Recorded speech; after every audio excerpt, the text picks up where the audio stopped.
C'est vrai et c'est faux. C'est vrai à court terme si on regarde sur 1 ou 2 années de culture, même sur un patent peut-être de 5 ans.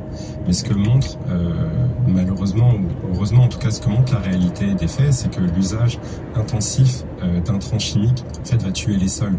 Donc les rendements qui sont très élevés sur une parcelle aujourd'hui le seront pas demain. Et du coup, la viabilité du modèle intensif, lorsqu'il est pratiqué sans prendre en compte tous les facteurs, notamment pédologiques du sol, d'une parcelle ou dans le cas du Brésil, de centaines de milliers d'hectares. On fait table rase, on brûle, on arrase, on laisse en fait une terre morte. On va pouvoir produire beaucoup sans adventices, sans mauvaises graines à côté, parce qu'on utilise des produits désherbants puissants, mais ça va pas durer très longtemps. L'agroécologie, ça nécessite quand même beaucoup de main-d'œuvre. Alors quand on a à côté de soi les machines à moteur, les engrais chimiques, l'irrigation, etc., voilà, la tentation est forte. C'est peut-être pour ça aussi que ça a du mal à s'imposer. Oui. Et en même temps, c'est une chance que ça demande beaucoup de main-d'œuvre dans beaucoup de cas, parce qu'elle s'est plutôt développée dans les endroits où il n'y a pas forcément de grandes alternatives en termes d'opportunités de travail. En tout cas, dans les communautés que moi je suis au Brésil, c'est la force justement de l'agroécologie, c'est qu'elle repose sur des organisations collectives de travail. Là, en l'occurrence, pour la culture du manioc, donc qui est présente au Brésil, mais très présente en Afrique et dans d'autres pays dans le monde, plutôt que d'utiliser des produits désherbants, on va en fait nettoyer les allées. Il faut, sur les 2 ans du cycle de production du manioc, il faut passer 4 passages sur une parcelle d'un hectare. Ça se fait en une journée à 5. Et par travail collectif, on tourne, on va d'une parcelle à l'autre. Ça permet de le faire totalement de façon manuelle, pas trop lourde physiquement, même si à la fin d'une journée de désherbage de manioc, on a en général le dos cassé, s'il a fait chaud surtout. Et ça permet de générer du revenu pour 5 personnes au lieu d'un seul agriculteur.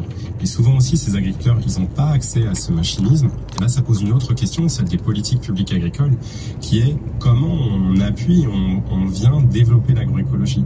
Or, aujourd'hui, parce que malheureusement révèle une étude un peu fine, comparative à l'échelle internationale des politiques publiques sur l'agroécologie, c'est qu'elle est extrêmement minoritaire. Et les fonds, les allocations publiques de soutien à l'agroécologie sont homéopathiques comparées à l'appui massif au système agro-industriel. Est-ce que vous avez quelques chiffres pour qu'on ait un ordre de grandeur ? Alors, il faudrait, ce que disent toujours ceux qui défendent l'agro-business, ils disent oui, mais il faut le rapporter à la taille des parcelles.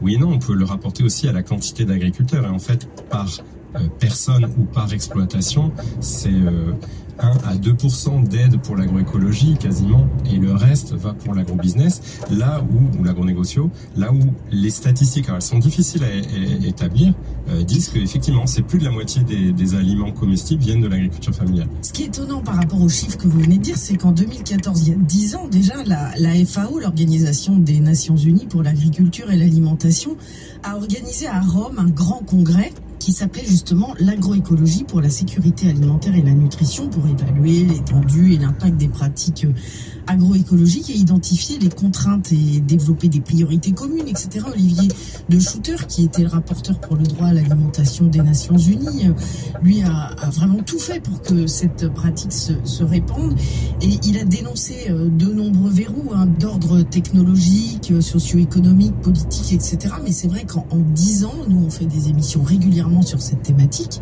l'agroécologie stagne, quoi. Complètement, malheureusement, je fais le même constat que vous. En fait, elle a connu une carrière internationale, c'est-à-dire que ce terme, cet objectif-là, exactement, il est monté peu à peu à l'agenda des grandes arènes internationales. C'est pas rien, c'est déjà beaucoup.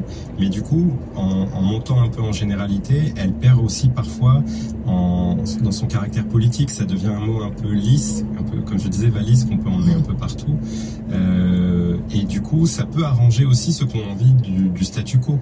Alors voilà, aujourd'hui on sent que dans les arènes internationales, de nouveau FAO, mais aussi le rapport du GIEC de 2019 disait la solution en ce qui concerne l'agriculture, c'est l'agroécologie. Donc c'est perçu